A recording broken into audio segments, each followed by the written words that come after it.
Episode number 286. If Joe had not been otherwise engaged, Laurie's behavior would have amused her.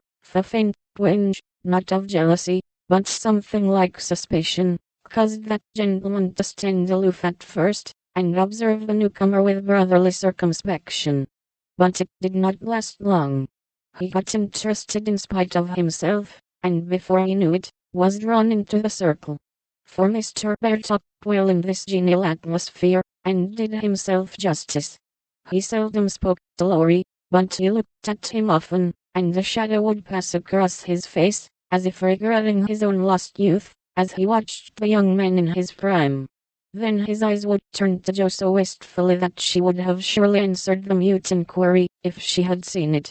But Joe had her own eyes to take care of, and feeling that they could not be trusted, she prudently kept them on the little sock she was knitting, like a model maiden aunt. A stealthy glance now and then refreshed her like sips of fresh water after a dusty walk, for the sidelong peeps showed her several propitious omens. Mr. Bear's face had lost the absent-minded expression, and looked all alive with interest in the present moment. Actually young and handsome, she thought, forgetting to compare him with Laurie, as she usually did strange men, to their great detriment. Then he seemed quite inspired, though the burial customs of the ancients, to which the conversation had strayed, might not be considered an exhilarating topic. Joe quite glowed with triumph when Teddy got quenched in an argument, and thought to herself, as she watched her father's absorbed face, how he would enjoy having such a man as my professor to talk with every day. Lastly, Mr. Bear was dressed in a new suit of black, which made him look more like a gentleman than ever. His bushy hair had been cut and smoothly brushed, but didn't stay in order long, for in exciting moments, he rumpled it up in the droll way he used to do, and Joe liked it rampantly erect better than flat, because she thought it gave his fine forehead a Jove-like aspect.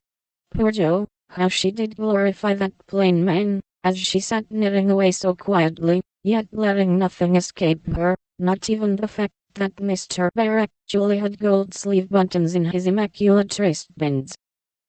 Dear old fellow. He couldn't have got himself up with more care if he'd been going a-wooing, said Joe to herself, and then a sudden thought born of the words made her blush so dreadfully that she had to drop her ball, and go down after it to hide her face. The maneuver did not succeed as well as she expected, however, for though just in the act of setting fire to a funeral pyre, the professor dropped his torch, metaphorically speaking, and made a dive after the little blue ball. Of course they bumped their heads smartly together, saw stars, and both came up flushed and laughing, without the ball, to resume their seats, wishing they had not left them. Nobody knew where the evening went to, for Hannah skillfully abstracted the babies at an early hour, nodding like two rosy puppies, and Mr. Lawrence went home to rest.